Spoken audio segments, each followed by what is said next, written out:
Welcome, tennis fans, to an in-depth breakdown of a truly high-stakes, high-quality clash that felt like more than just an early season final. It felt like a statement. On paper, it was the ASB Classic Final in Auckland, New Zealand. World number 3 and reigning U.S. Open champion Coco Gauff against world number 7 Elina Svitolina. But if you only look at the seedings, you miss the real story entirely. This wasn't just a routine WTA Final. This was a collision of momentum, experience, and intent.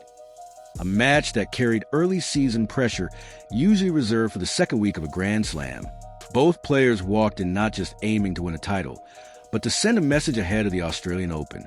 To understand the intensity of what unfolded, you have to rewind. Coco Gauff arrived in Auckland as more than just a rising star. She was now a Grand Slam champion, a player who had officially crossed a line from future talent to present force. Her breakthrough U.S. Open run had changed everything.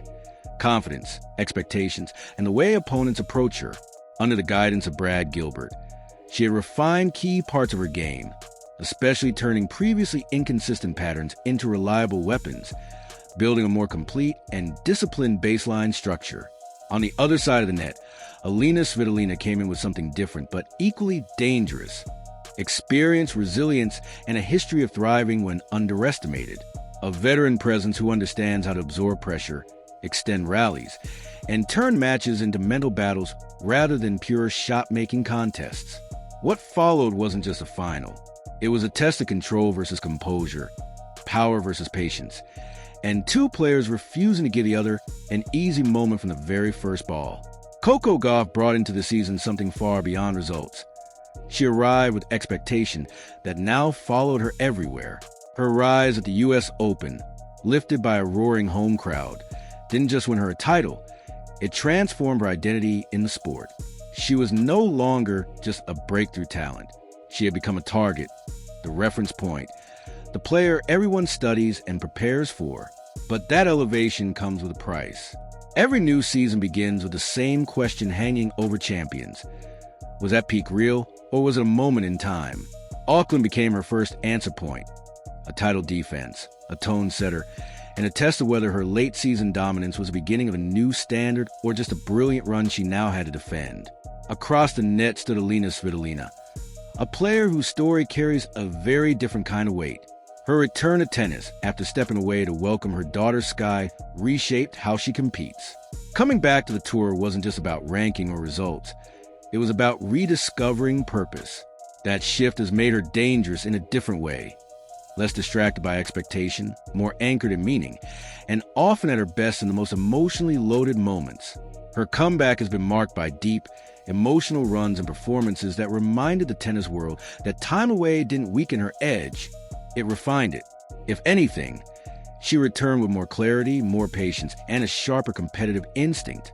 So when these two met in Auckland, it wasn't just a generational contrast. It was a collision between a new standard being tested and an old force being reborn. One trying to prove she is the future of women's tennis, and the other proving she is still very much part of its present. Svitolina, representing the country of Ukraine, has long been regarded as one of the tour's most intelligent counterpunchers, a player who doesn't need to overwhelm opponents outright, but instead absorbs pressure, redirects pace, and turns defense into precision strike offense. Against Coco Gauff, that skill set becomes even more valuable. Gauff brings explosive athleticism, heavy ground strokes, and the kind of court coverage that can suffocate opponents when she's dictating. To stand in front of that requires more than reflexes. It demands timing, anticipation, and a veteran's calm under fire. As both players walked out onto the hard courts of the ASB Tennis Center, the atmosphere shifted into something close to electric anticipation. The Auckland crowd, known for its genuine appreciation of high-level tennis, understood immediately what this matchup promised. Gauff entered first, dressed in her signature vibrant kit, bouncing lightly on her toes, visibly locked in. There was no sense of hesitation, only focus, intensity, and the urgency of a defending champion who knows the season's first checkpoint matters. Then came Elina Svitolina, calm, controlled, steady in a way that only experience can produce. No theatrics, no excess movement. Just a composed presence of someone who has lived through finals, pressure swings, and high-stakes moments enough times to trust her instincts over emotion. Even the warm-up revealed the contrast immediately. Gauff's heavy topspin forehands jumped high off the surface, kicking up off the court with aggressive shape and intent. Svitolina answered with flatter, more penetrating strikes, threading the ball just above the net tape, aiming for precision rather than height, control rather than raw spin. From the first game, the match was defined by a clear tactical tension.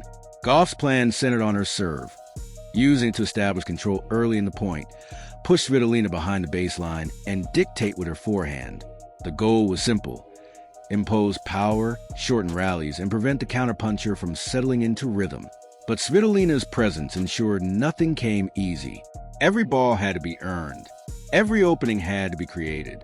And every moment of hesitation risked turning into momentum for the other side became immediately visible in the way she responded. There was no visible frustration, no rush, no attempt to force a quick correction. Instead, Elina Svitolina simply reset the pattern of the match. She returned to her baseline discipline, absorbed pressure again, and rebuilt the rally structure point by point. Coco Gauff, despite her early breakthrough, continued to execute her plan. Heavy looping forehands designed to push Svitolina behind the baseline and create the first short ball opportunity. But the problem was always the same. There were almost no short balls available. Svitolina has built a career on that exact resistance. She doesn't just defend, she redirects. Every time Gauff accelerated to the court, Svitolina met it with absorbed pace and immediate depth, sending the ball back into uncomfortable zones, deep into the corners, forcing Gauff to restart the point from neutral positions again and again. The rallies became physically punishing. Side-to-side exchanges stretched longer than expected for a hard court final, each point demanding full movement, full recovery, and full commitment. Gauff's athleticism stood out as always. She chased down impossible angles, turned desperate defense into sudden counterattacks, and produced moments where she looked like she had no right to stay in the point, yet still did. One drop shot in particular looked destined to end the rally, only for Gauff to sprint forward and flick it back with a soft, controlled touch that flipped defense into offense in a single motion. The crowd erupted every time she produced those moments of recovery brilliance. But Svitolina never shifted out her calm. Instead, she began to probe more deliberately. She tested Gauff's forehand repeatedly, the wing that has, at times in her young career, been under pressure in tight exchanges. She varied height, pace, and spin, slicing low to disrupt timing, then looping high balls to push Gauff further back, then suddenly flattening the ball to reset pressure instantly. It wasn't chaos. It was control disguised as variation. As the set moved deeper, tension spread through the stadium. Every break point started to feel like a turning point in the match's entire direction. When Gauff finally earned and converted an early break, the crowd exploded, a surge of belief, noise, and momentum all at once. But even then, Svitolina didn't react like someone shaken. She simply walked back to the line, adjusted her strings, and prepared for the next ball, as if the match had only just controlled aggression, and the sense that she was now dictating not just points, but the entire rhythm of the match. Coco Gauff looked completely refreshed, as if the opening set had been nothing more than a warm-up rather than a battle. The adjustment was subtle, but it changed everything. Instead of trying to force her way through the wall that Elina Svitolina so often builds from the baseline, Gauff began playing the court itself. She widened her patterns, using angles rather than just pace, stretching Svitolina laterally and pulling her out of the comfort zone in the center court. The forehand became more controlled, not just heavy, but intentional. Short cross-court rolls that dragged Svitolina wide, followed by sudden changes down the line to open up space. It was no longer about hitting harder. It was about moving smarter. Even more importantly, Gauff's serve became a weapon of precision. Her first serve percentage climbed, but more than that, her placement sharpened. She started picking corners with surgical accuracy, saving her biggest serves for pressure points.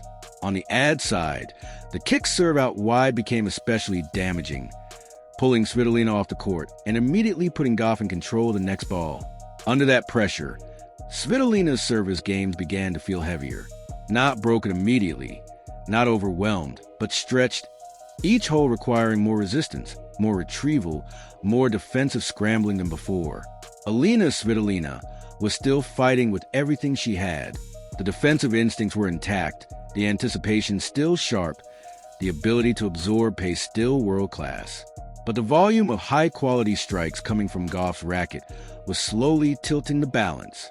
Then came the moment. Midway through the set, Gauff finally broke through. It wasn't a passive error or a lucky net chord. It was earned. A rally built on depth, then patience, then a sudden acceleration. The final shot was a stunning inside-out forehand winner that curled just inside the sideline, leaving no time for reaction. The stadium reacted instantly, and from that point on, Gauff's confidence shifted visibly. She began moving with more freedom, more expression. The scrambling defense that had defined earlier stages of the match transformed into controlled aggression, stepping in earlier, striking cleaner, and dictating rallies with growing authority. Serve, a game that stretched far beyond anything the scoreboard could properly describe. By this stage, the match had fully shifted into survival versus surge. Coco Gauff was now playing with front foot aggression, stepping into the court earlier, cutting off angles before they could develop, and turning defense into immediate pressure. She wasn't waiting for mistakes anymore. She was forcing them. She closed out the second set 6-3, and the response from the Auckland crowd was instant and overwhelming. The stadium erupted as the match was pushed into a deciding set. Not formality, not prediction, but a full reset. A third set in a championship match is never just tennis. It becomes a test of who can still impose their identity when fatigue starts rewriting the rules.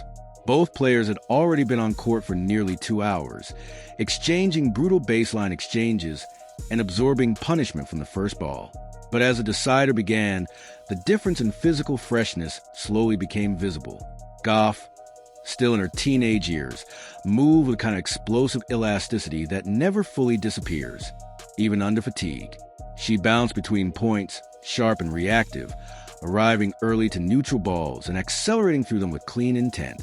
Elina Svitolina, by contrast, was still remarkably composed, but the margins had narrowed. The depth on her ground strokes began to shorten by just a few inches. The recovery steps to wide balls came a fraction later than before. Nothing dramatic, but at this level, fractions are everything. Gauff sensed it immediately, and once she sensed it, she attacked it. She started stepping inside the baseline earlier than in the first 2 sets, taking time away from Svitolina's preparation window.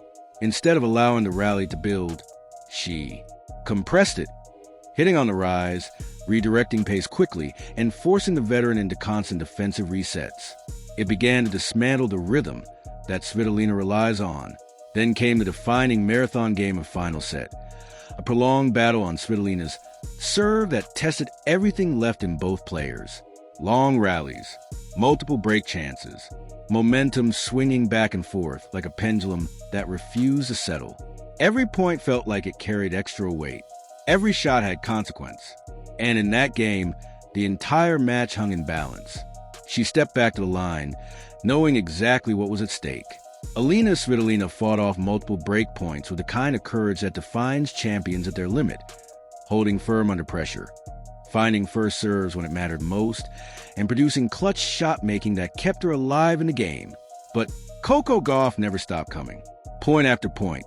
She applied pressure like a constant force, a wave that keeps returning to the same shoreline, refusing to retreat even after impact. The rallies stretched longer, the intensity climbed higher, and the margin for error disappeared entirely. Then came the moment that broke the pattern. On her 4th breakpoint of the game, the rally extended into a grueling 20-shot exchange. Both players absorbed pace, redirected depth, and fought for control of every inch of the baseline. But gradually, the balance shifted forward. Svitolina, under mounting fatigue, finally missed, a backhand drifting just low and into the net. The break was secured, and with it, control of the championship. From there, Coco Gauff showed the maturity that has come to define her rise since her breakthrough at the U.S. Open. There was no panic, no emotional dip, no rush to finish the story early. She stayed disciplined, trusted her patterns, and executed with growing authority. Her service games down the stretch were held with complete composure. First serves landed with purpose. Ground strokes stayed inside the lines, and the pressure never disrupted her structure. When championship point arrived, she didn't overreach. She simply served, a wide delivery that Svitolina couldn't touch. Game, set, match. 6-7, 6-3, 6-3. A comeback sealed not by emotion, but by control. At the net, the handshake reflected the battle they had just shared. Warm, respectful, and grounded in mutual recognition. Elina Svitolina had pushed the defending champion to her absolute limit, delivering a performance that reaffirmed her place among the tour's most dangerous competitors. For Coco Gauff, it was more than a title defense. It was proof that she could absorb pressure, solve problems against elite opposition, and still find a way through when the match demanded everything. A demanding, high-quality final that captured exactly why tennis remains one of the most physically and mentally brutal sports in the world, and why moments like these define careers, not just seasons.